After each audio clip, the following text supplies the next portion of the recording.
Hey everybody, welcome to DynamicsCon. I'm really happy to be here to talk today about the hidden powers of custom connectors.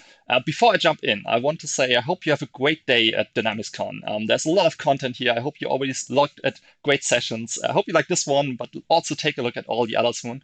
And I want to say a big thank you to the Dynamics user group for putting up DynamicsCon again. It's such a great session, and I feel really honored, and I want to say thank you for everybody who voted for my session.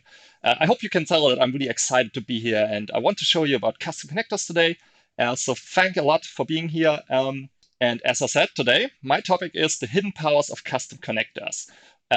Hidden powers a little bit with the superhero theme we have here. So custom connectors might be, you might have used them. So you have to use them maybe with Power Automate, and there is for a lot of people, there are like things they use with that, but there are a lot more you can do. And I want to talk about that today. With that, I'm Mats Necker. I'm from Hamburg, Germany. I work at the K&K Group. I'm the CTO for our customer engagement areas. I'm actually working with the Microsoft Biz Apps area for about 10 years or even longer now. I started with the ERP side, but recently I moved to the CRM Power Platform side. So that's also why I came up to this topic. And also, if I look at my history, I've worked as a solution architect, a developer, and consultant. And what I like about custom connectors actually is that they bring together different parts. They bring together these pro code and the low code parts. So my heart as a developer, I can do API development for customer, but as a consultant, I can also do the low code part. That's why I'm really excited to be here and to talk about this session. Also, I want to highlight, we will have a Q&A at the end, but there's also a chat. Please interact with the chat as much as possible. I will be there. I want to connect with you. Also, take a look. I've put my Twitter, my blog, and my LinkedIn here. Let's get in contact, get connected. If you have any feedback, send it to me. If you have questions after a session, if you have kind of like further content you want to see, maybe based on this, let me know. I'm always happy to talk to you about it. And as I said, use the chat. Let's have a great time here. Let's make it as interactive as possible, even though it's virtual. But I'm sure we will have a great time here. Okay, after me now, the most important part. What are we going to do today? And as I said, today the topic is custom connectors. I want to start simple, kind of like, again, reiterate what is customer connectors, how do they work, what do you have to keep in mind when working with them. But then I want to shift the focus to what are the advanced capabilities you have in them that you can use to make them even better. And kind of like there's a lot of, as I said, hidden power in them. And if you know about the capabilities, they might help you a lot solving common challenges you face along the way.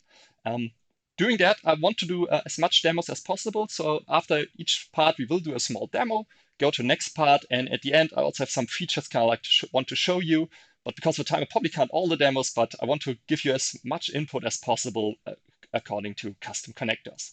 And as I said, at the end, there's the Q&A, but don't forget the chat. Put in all your questions you have in there. Okay, great. Let's start. Custom connector. What are they? When should you use them? Why should you use them? And with that, I always like to start with this Power Platform. And many of you might know this picture. On a lot of presentations, or Microsoft is using it when presenting Power Platform. So basically, if you look at that, you see you have these two levels here. You have the top level of Power BI, Power Apps, Power Automate, Power Virtual Agents. All these cool apps where your users interact with the Power Platform. And they are all powered by this one foundational block below that. We have the multi-dataverse, an awesome data source with a lot of capabilities. We have the AI builder, bringing all the new AI stuff in it. And we have data connectors. At the heart of the Power Platform, data connectors are. So the possibility not only to use data source by Microsoft like the data source, but basically with data connectors, you can connect to a lot of places, a lot of sources. And data connectors, you have the standard data connectors, but the custom data connectors that play right in. And I hope this gives you a feeling of how powerful they could be, because they are right there in the foundation of the whole Power Platform. Custom connectors have their place. And so you can use them in a lot of places, so it's really worthwhile to take a look. One word of caution though, as I said, there are a lot of standard connectors, and before you jump in and create your own custom connector, always make sure that you check the standard connectors first and do that regularly, because Microsoft and a lot of other publishers are really active here. I think when I first had this slide, there were like 200 connectors on them. Nowadays, we are at 600 plus. So always take a look here first.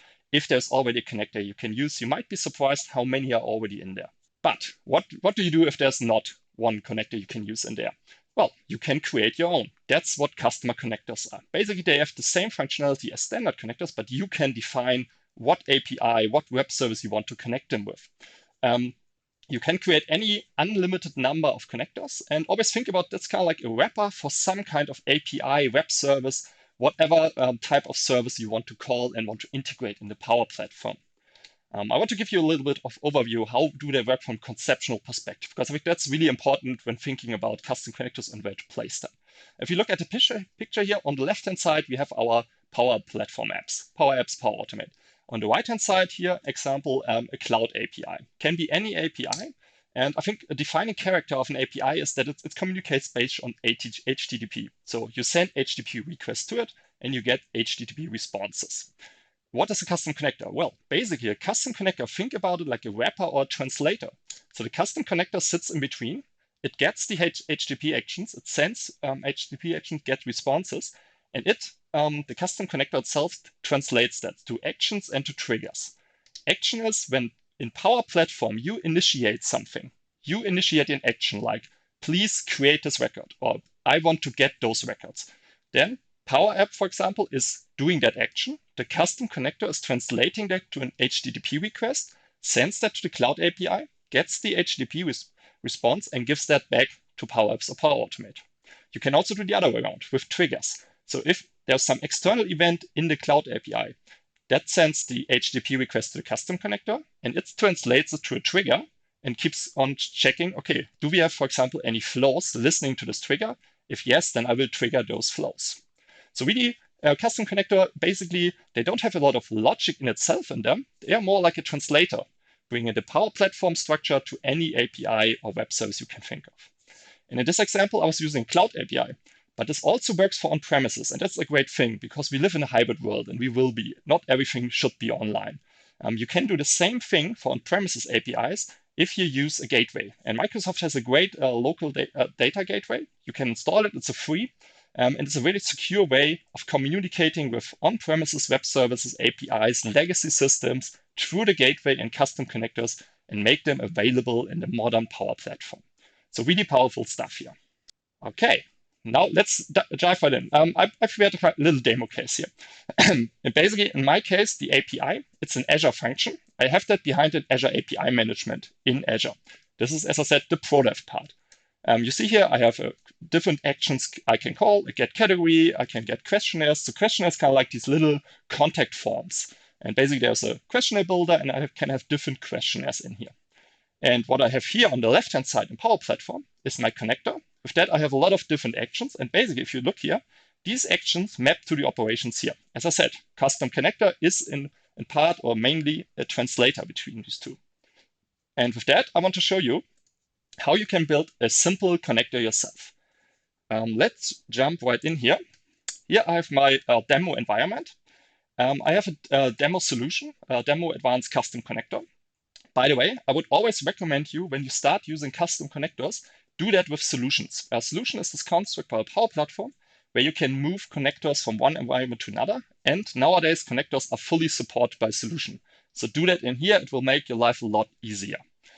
For the next steps, I already prepared some cases here. But now with you, I want to do the first thing. We want to create our own custom connector. So if you go here on New, Automation, we have Cloud Flows, but we also have the custom connector here. Let's do that. First of all, give it a name. We want to make a simple demo. Very important, probably the most important part, give it a picture, because otherwise your users won't recognize it as easily. And with that, the next important part you have to select here. If it's on-premise, you have to select the gateway here. We will do it online. And I have to put in the host and the base URL. And this is basically now telling the API, telling the custom connector which API to call. As I said, I have the API on Azure. And when developing an API on Azure, what I use a lot is Postman. But there are other tools kind of like where you can put in and test your APIs. For example, here you see I have my URL. You see here the Azure API.net. This one is demo questionnaire, Azure API.net, awesome questionnaires. If I send a request there, it will get me all the questionnaires which are available. I have a similar one here for the categories. Okay, and what I need here for my custom connector is the host and the base URL. So if you look at that here, you see the base URL. That's basically the first part of your URL, tilde.net. You can copy paste that. You don't need the HTTPS, HTTP. That's done up here. And the base URL, that's basically the part of the URL which is the same for all the requests. And if you look here for my awesome questionnaires and awesome categories, we see, okay, awesome apparently is our base URL. That's staying the same with each request, so you don't have to enter it every time. Okay, next step, very important, the custom connector also can take care of the security. So because if you're working with an API, the usual case is there is some kind of authentication. Otherwise, probably you couldn't access it. Of course, there are some cases where you don't need authentication, but in most cases, you would at least need basic or an API key or OAuth. In my case, because I'm working with the API management, I'm using the AP key here because that's how the API management secures its APIs, at least the one I have set up. What I need to tell the custom connectors now, where should the API key be added to a request? Remember, we sent an HTTP request to the API management, and we have to tell them, okay, the key, where should I add that? We can take a look here again at my Postman collection, and we see here I have in my headers a header here that's the OCP APIM subscription key. And that is my key, my subscription key, which I can use to authenticate against the API management. So I put that here as parameter name, and it's in the header. But of course, this is a very techy name. So don't confuse your users. You can put in here, let's say, a user-friendly name. I will call it API key. So if somebody's creating a connection, they can use this name, but in the backend, it will be translated to this one. Okay, next part, the definition. This is the heart and soul of the custom connector. We basically have to tell them, as I said, custom connector is a translator. We have to give them the instructions how to translate. And we do that by defining actions, triggers, and we can also reference the policies. I will get to that in the advanced features. But first of all, let's do a very simple case where we want to replicate this action here. So I want to have an action here where I get my questionnaires. And with that, I create a new action here. I give it a name, a user-friendly name, and you have to put in a unique ID here. Question S. Okay. We could, with visibility, you can kind of like which one should be on top, which should be really important, or should it be hidden for the user? We will get to that also later. But the most important part is now, after the name, we have to tell the custom connector how should the HTTP request look like, which will be sent to the API. And this is one of my favorite features here. You can do this import from sample. And the great thing is, because in Postman, I already have my collection or my request. So what it needs, I need my URL, and I need to know, is it a post or a GET request? In this case, it's a GET request, and I don't have any further parameters sent with this one. So I put in the URL here, I say it's a GET, and I say import. And now, automatically, the request is constructed for me here. And we see here, this is a very simple one. As I said, we basically just have the URL. There's no query, no header, no body parts, no parameters in there. Very important. You can leave it like this, but I would definitely recommend to you as a best practice also do the same for the response, because remember, we sent an HTTP request to the API, but we expect a response. And if we tell the connector what the response looks like, we can use that one in Power Apps and Flow. Otherwise, we will just get a JSON back or whatever the returning value is.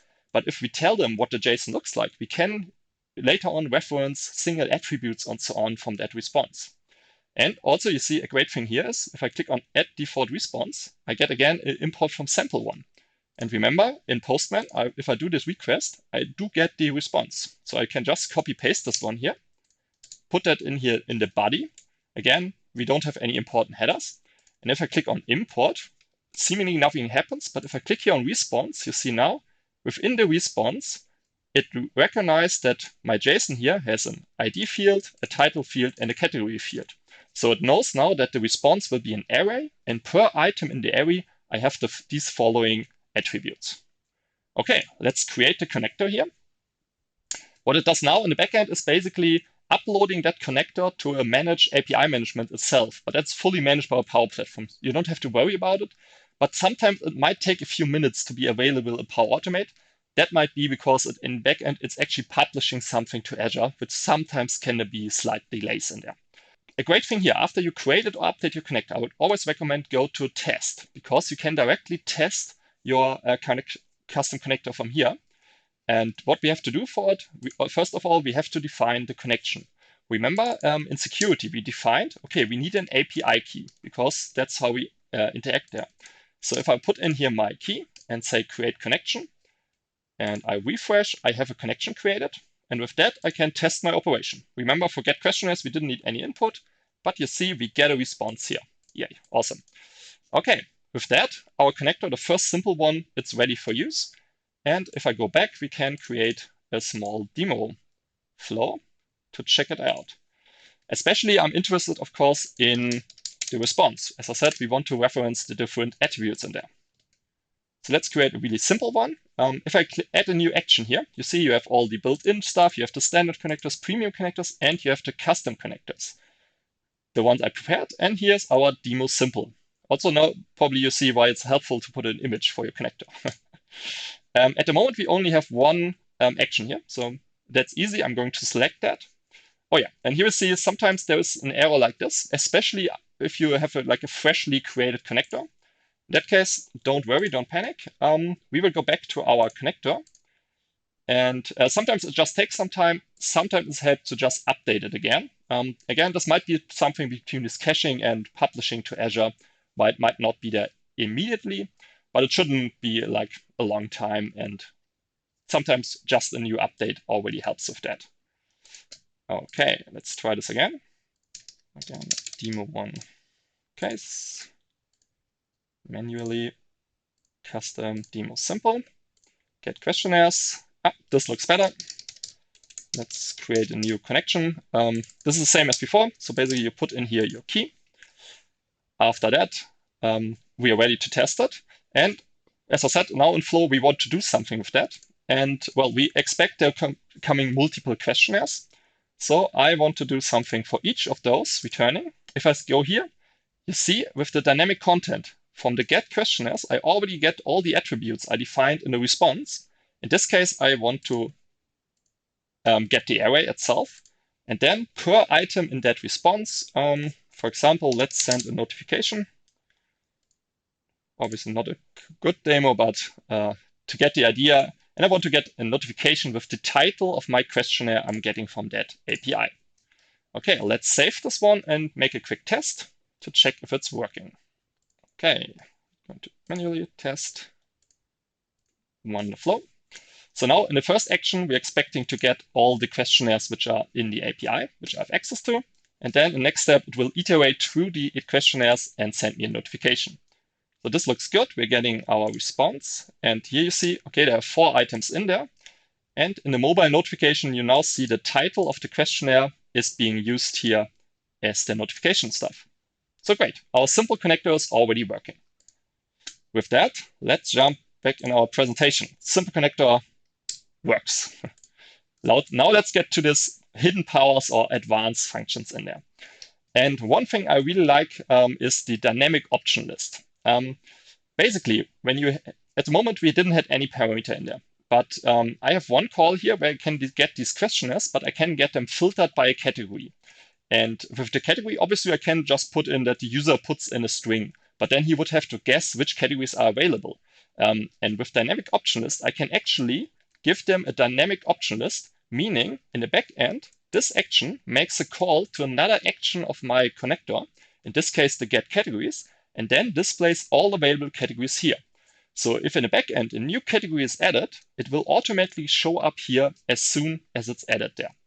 So basically, what you can do here is you can link different actions with each other, especially useful if you have relational data. So for example, here, question and category are related to each other. So I only want to pick a category which is existing. And this is where dynamic option list helps a lot. Okay, let's go into that. I want to show you how it works, because this is also one of these cool features, which I think do work quite easily, actually. So for that, I prepared my demo plus connector. Let's take a look at that one. Because as I said, here you need multiple actions. And basically, different image. It's also the same API key. But here I added 2 more actions. So we still have our get questionnaires, but now we also have the get categories. As I said, here I get the categories which are in questionnaires. And I have one action called get questionnaires by category. And here you see, I still have an URL. But also here in the URL, you already see, okay, here's a parameter needed. And in the path, it actually says, okay, here's a parameter called category needed. If we go into that, I see, okay, this one is of type string. I could easily also add here, for example, some description summary. But first of all, let's do a test. I already have a connection. So first of all, get all the connection. And you see here in my questionnaires, I have HR and marketing as different categories. If I do get categories, you see I get HR and marketing. If I get my get questionnaires filtered, I have to manually put in HR to get all the HR or marketing to get all the marketing. And now you see if I put a typo or something in there, I don't get anything. And the user actually has to guess which categories are there, which is not the best user experience. So instead, let's work with these dynamic option lists. Basically, what I want to tell the system that for this parameter here, category, it should take a look at the get categories action and display me all the values it gets from the get categories action as option values. And I can do that if I go here in my path, in my parameter, go on edit, and you see down here, type string. That's fine. I want to leave it like that. But then there's an interesting one here, drop down type. It could be disabled. That's the default. It could be static. So for example, if you know that you always only will have fixed values there, you could put them in like this. For example, could put in HR marketing. Now I will get a drop down where there's always HR marketing. But this can be problematic. Now, as soon as you add a new category, you have to update your custom connector again. So that's not really what we want to do. Instead, we want to make it dynamic here. So let's go on dynamic. And with dynamic, now I can pick which operation should be called to get the values for the option list. And we want to get the categories. So I select the operation ID, get categories. And then I have to select the value. So again, here it knows a category has a description and a name. It's basically asking me, okay, which one do you want to use? I want to use the name and then want to also display the name. Sometimes, for example, if you have an ID like a GUID, the value you want to send to the API is actually GUID. But since the user can't really work with that ID, you want to display the name. So the user selects the name, but in the back end, the ID is being used. For now, we leave it like this. We use the name and the name, and I'm going to update my connector. Yes, and next step would be we're going to create a new flow. And my expectation now would be that I get basically these categories as option values there. So let's go back here and add a new flow. And a creative title like demo 2. I go to custom. This time I'm selecting demo plus connector. That was the one I just edited. Here you see I have the actions we just saw in our definition. I want to have the get questionnaires by category action. And again, first have to add my key here. Do it like this. Cool. And now I see I have category, and you see there's a drop down shown. And if I click on here, you see it actually loads the categories which are from the get categories. If now in the backend I would to add a new category, it will show up here and can directly be used without making any changes to the custom connector. So this is really, really helpful because you don't want to update your custom connector every time something in the data changes. So I definitely recommend if you work with relational data here, be sure to use these dynamic option lists. You can use it like that. And let's also do a quick test if it does what it promises to do. Okay, we do a manual test. And with that, it was successful. And if I click on here to see the result, you see, yes, only questionnaires of category HR have been returned. So this is the feature dynamic option list. Basically makes it a lot easier for your user to use your custom connector because the options are only the ones which are valid and they are always up to date because it's directly connected to your API. Cool stuff, right? Okay, dynamic lists. Next one, we want to keep it dynamic. We're going to talk about dynamic schemas. So this time, as I said in the beginning, this case is about questionnaires. And obviously questionnaires can be very different depending on what type of questionnaire is it. You want to ask different questions and different data input on different questionnaires.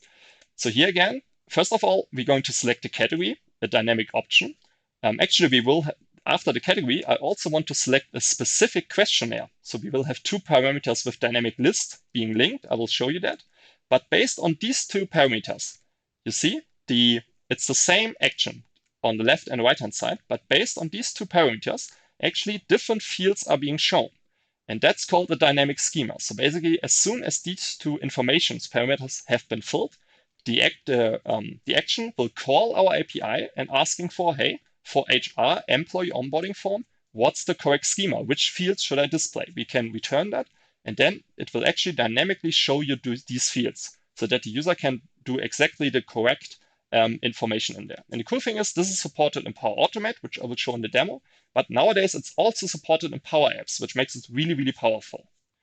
Okay, and as you might have imagined, let's do a demo. Let's take a look how this looks like. Okay, for this one, we will take a look at my demo advanced custom connector. Again, I prepared a bit more here. Most important one, again, the icon. Still has the same API key. And if I go to definition, again, we have two more things here.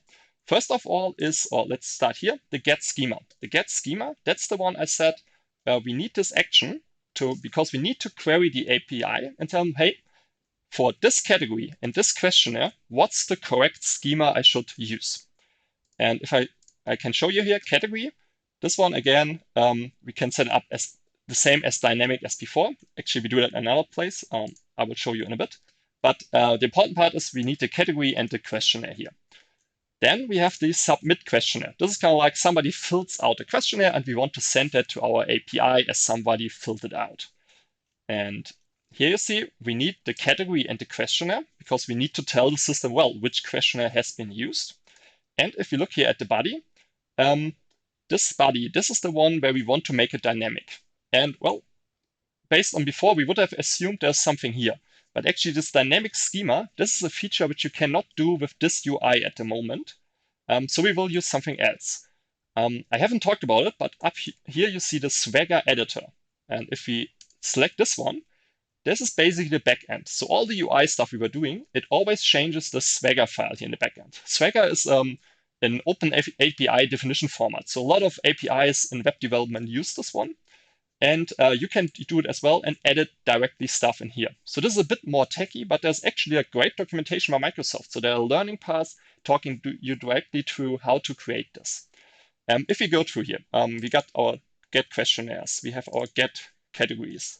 We have the get questionnaires by category.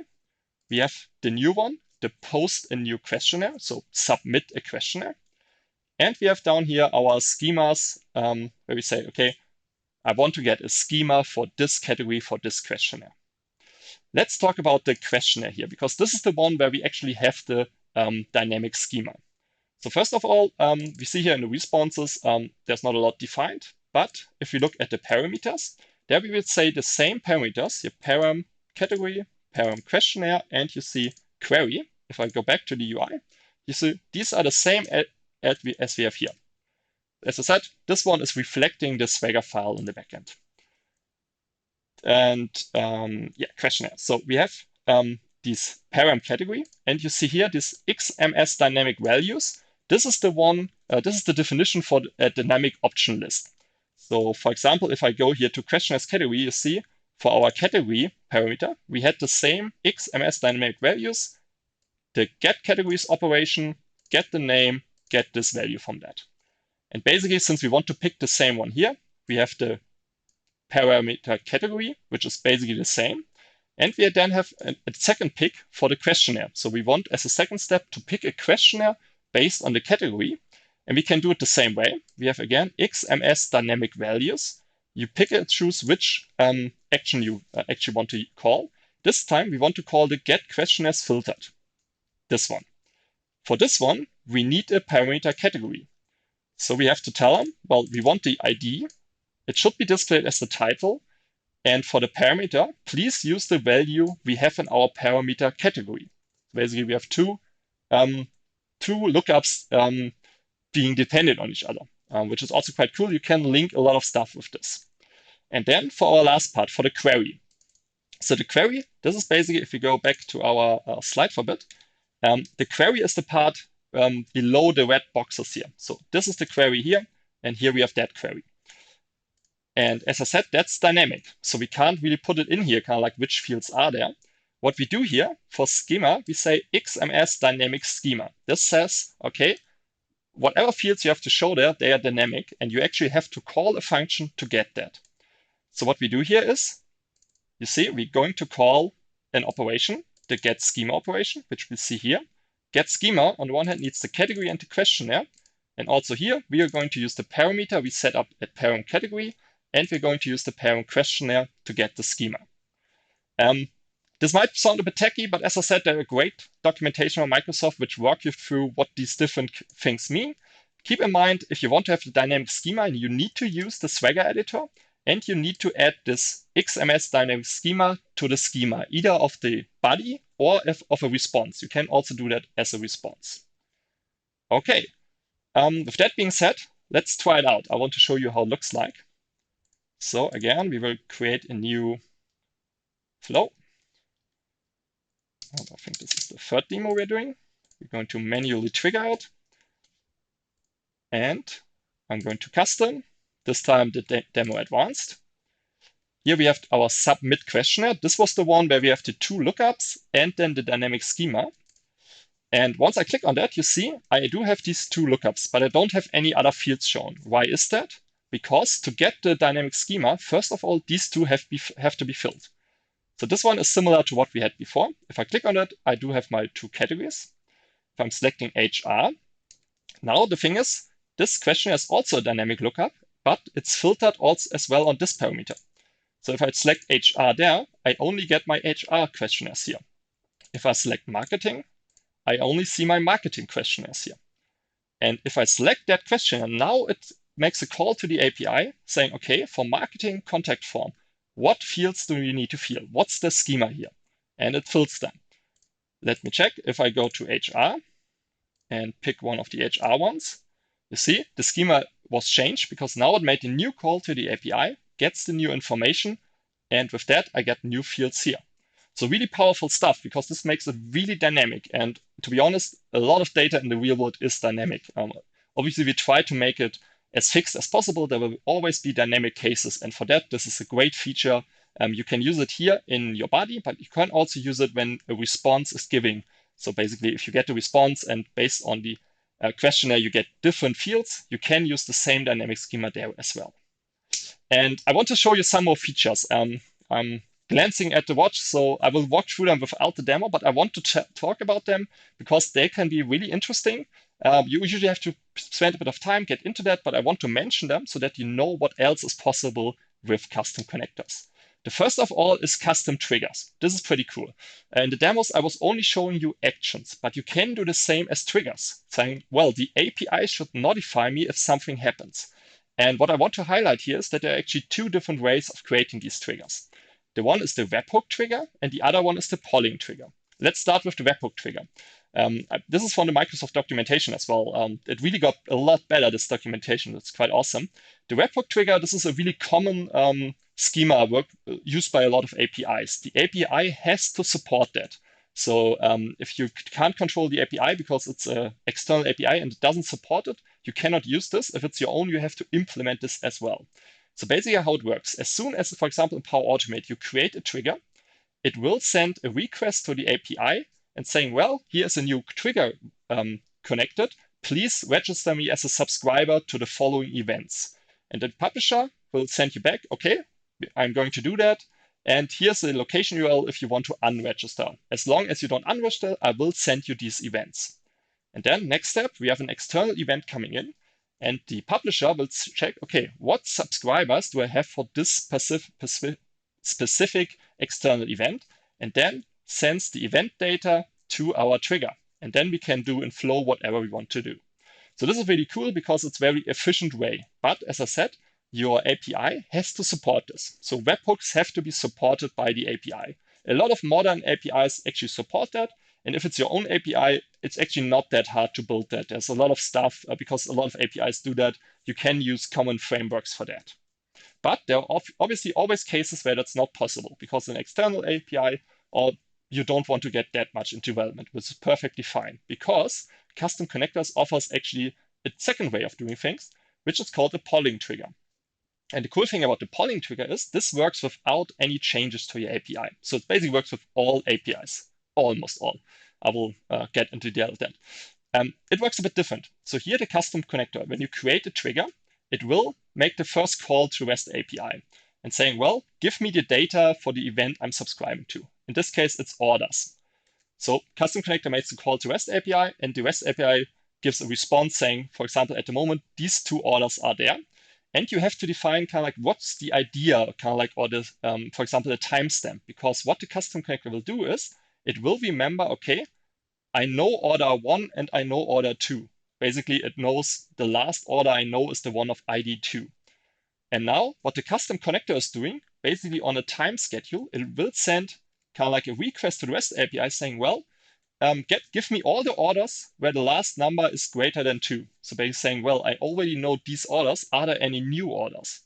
If not, the REST API will return an empty one, and there will no trigger because. And basically this the custom connector keeps doing until the REST API is giving a response saying, well, this time there is an order with ID 3. And this time the custom connector will then trigger the flow. So basically in the backend, there's a lot more happening, but you can use this with a lot more APIs, even though if they don't support the webhook trigger. So it might be worth looking into that. Okay, then one thing, the policies. Policies is one way to bring some kind of more logic into it. As I said in the beginning, basically a custom connector is a translator, meaning it's not really smart in that way. It's just taking HTTP parent, translates it to another one. With policies, you can bring a bit more into that. You see these policies, they work based on templates, and you have a fixed set of templates. But all these templates, they are used for modifying data or changing parts about the request based on dynamic things. So basically, if you have parameters in there, you can use these parameters to change, for example, your host URL. You can add new headers in there, or as you see here, you can convert objects to arrays and that kind of stuff. You see there's a lot of preview at the moment, and Microsoft keeps adding here. So take a look, especially the set your host URL. It's really powerful because in the standard custom connectors, you can't change the host URL. Remember, that was one of the first things we put in there. And that's basically fixed in a custom connector. But for example, if you have an API for dev, to test and prod, you probably need to change the host URL. With this policy, you can do that based on, for example, a header parameter, a query parameter, or a connection parameter. So that's really powerful stuff. But you have to take a look because all these templates have a specific use case, and you have to check if that use case applies to your problem, or if your challenge can be addressed with one of these. If not, there's an even more power or even more flexible thing there. It's custom code. It's also in preview at the moment. But basically what this is enabling you is adding some C# code in there, which you can do basically anything with your HTTP request. So if you can do it in C#, and I think it has to execute in with less than 5 or 2 minutes, so you can't do like really long stuff. But you can, for example, query external databases, do something with that, or do some other kind of modification of your data. It's a preview, so at the moment you can only do that in C#, and you can only have one file in there, and you can select for which actions it should apply. But you can use it to modify requests and responses. So I haven't played around a lot with it. I did a few tests. It's pretty cool. So if policies don't really solve your challenge, and you can't do it in standard custom connector, take a look at this custom code in custom connectors, because that might help you a lot. Okay, and then before I leave you, one more trick, because I was just showing you how to create manually these custom connectors. And I think that's a great way to start, because that way you know how it works and it helps you a lot of understanding it. But actually, once you're a bit more progressed there and you, for example, have something in Azure, I wouldn't recommend do all that kind of stuff manually, because there are a lot of shortcuts which help you a lot. So basically one thing, if you're on Power Platform and you create a new custom connector, there's actually a create from Azure service. And if your Azure subscription is in the same tenant as your Power Platform environment, you can, for example, select then the logic app, the Azure function, and based on that definition, the Power Platform will create a new custom connector for you. This is a great way to start. So it usually probably has not all of the data you need in there, but it's a great way to start in modifying it. The other one, I was telling you about this API management I was using. And you see, this is also, I think, a sign how important the Power Platform becomes to whole of Microsoft, even in Azure, because here in Azure, you see there is a Power Platform area. And if I click on that, it gives me an option to create a connector in one Power Platform environment. Basically the same thing as here, but from the other direction. So I would definitely recommend try that out and make your life a little bit easier. Okay, and with that, let's go to our Q&A. I hope you used the chat a lot, and obviously I hope you had a great time watching this. I hope there was some cool stuff in there, but also I would be interested, maybe I only thought those were hidden powers, and all of you say, well, obviously this is what a custom connector is, but I hope there was some new stuff in here. You liked it. Please leave any comments. Let's do a cool Q&A. If you have any questions, let's get in contact. And most importantly, enjoy the whole of DynamicsCon. There will be a lot more cool stuff around, and I'm really happy to be been doing this for you. And hopefully we will connect and see each other in the future again. Have a good day.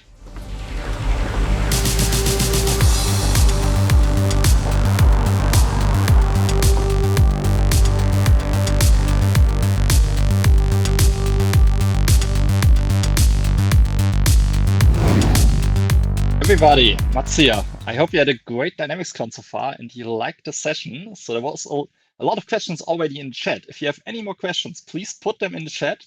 I will go through them all. And also, if you don't have questions, but as I said, comments, or also I would like to know how you use custom connectors, please put it to the chat and we can go into more detail there. Okay, let's start with the questions. So Susan, you, for example, were asking where you can find the standard connectors. And I always use two ways. On the one hand, you have the documentation. So if you look online for Power Automate connectors, you find all the information about all the published connectors. And I also want to highlight, there's a new program by Microsoft. It's called Independent Publishers. And there you basically, or the community can upload connectors, custom connectors for different services. And since Microsoft released that, a lot more connectors are actually being available. So definitely check that out. That's a great thing. Okay, I also was talking about the on-premises gateway, and I thought about a few questions about it, which I like because the on-premise gateway, I think, has a lot of potential and is maybe sometimes overlooked. So one question was, where do you find the on-premise gateway? I put the download link in the chat. So if you take it there, the gateway itself is free. You need a Microsoft 365 account as a service account to run it and to authenticate with the cloud. But be aware, if you want to use the on-premise data gateway, you need to have a premium license, either a Power Apps premium license or Flow premium license. You could also use the same gateway with Logic apps if you don't want to use premium licenses, though. Okay, and then Jonathan, you had a question about the Business Central API. And you said that you were having some problems setting up the OAuth, and I feel with you because I was using Business Central in my past, and I recently tried it out, and it's kind of complicated to set it up. And you were asking if you could also use this API key mechanism to authenticate. And I don't think it works with Business Central, or it would, or it's deprecated, I think, there. And what kind of API authentication method you can use, that's always depending on the source. So the custom connector can't use another authentication method or bring a new authentication method, which is not supported by the source. So you have to check your data source or your API, which authentication methods are actually offered, and you have to use one of them. So in this case, I think with Business Central, with the API key, it's not possible anymore with the newer versions. But I might be wrong, I'm not the Business Central expert.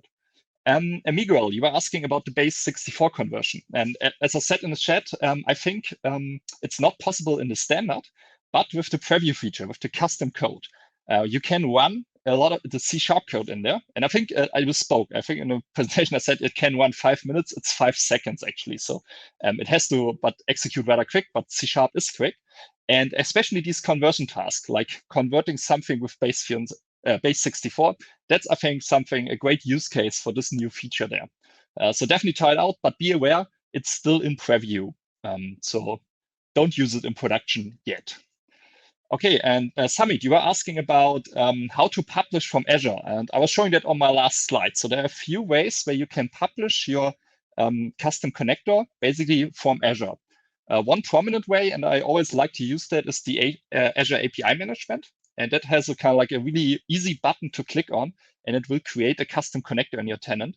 So that's a great way. The other way, if you directly have a Logic app or Azure function, if you go to your Power Platform Maker portal, so the dev portal of Power Apps, There when you create a new custom connector, you can select create it from an Azure service, and then it will create the connector based on one of these logic or Azure function resources within the same tenant. So you can't go to another tenant in that case.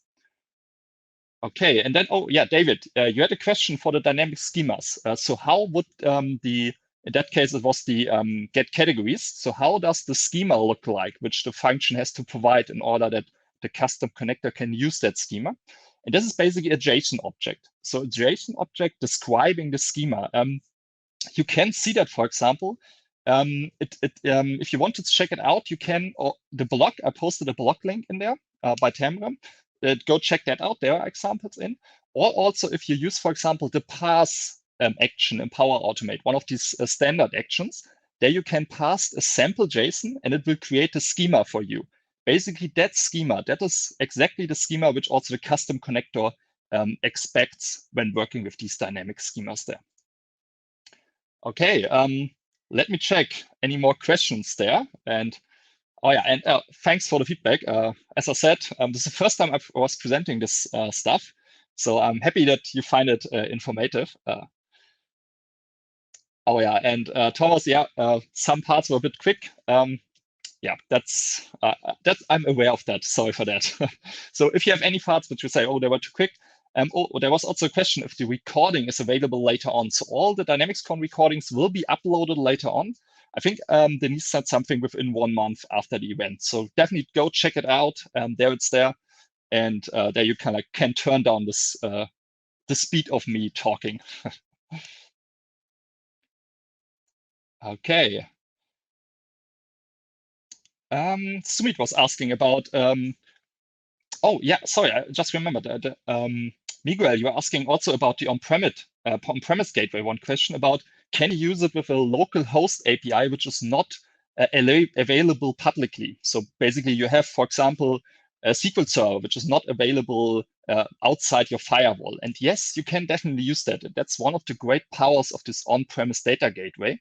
So the on-premise gateway runs on your server, so behind your firewall, and it creates the connection directly to your data source. So, and that can be any data source which is addressable from the server where the gateway is running on. So if you run it on the same server as the data source, you have no problem. If you have run it on a different server in your network, you just have to make sure that these two servers can find each other. But then you can have these protected APIs and use the gateway to make them publicly available in the cloud. The nice thing here is we use that a lot with our customers because the cool thing about the gateway is that you don't have to have any incoming ports open. So just outbound ports, which makes it from a security perspective a lot better to use. Okay. Oh yeah, and Sumit, you were asking about if the on-premise connectors are not reliable. I don't have that experience, but we are using the on-premise gateway a lot, also in production for a lot of our customers. And usually the only problems we have is with this, if the server where the gateway is running on, if that has some kind of problem like patching or it gets rebooted. Those are usually the kinds of problems, but with the data transfer, that's working really solid for us. Okay, we have 1 more minute. Let me check here. Oh yeah, Sumit, does the polling mechanism add more consumption compared to the webhook? Yes, it does, because the webhook, it's basically the webhook, it will call our custom connector when there is an event happening, and the polling mechanism has to poll the source all the time. So there is more consumption with the polling mechanism. I'm actually not 100% sure how that's reflected with the licensing, but I would expect also performance-wise that the webhook custom connector is operating a lot quicker and more efficiently. So if you have the choice, always go for the webhook implementation. That's the cleaner way of doing that. But then again, there are sources where that's not possible, and then polling is a great way of doing that. Okay, and I think with that, our time is running out. Thank you so much for listening in and all the great questions. If you have any questions later on, always reach me on Twitter, on LinkedIn, and I'm happy to talk about this. And most importantly, enjoy the rest of DynamicsCon. There are great sessions coming up. I'm really excited on them. And yeah, have a good day and see you soon. Bye.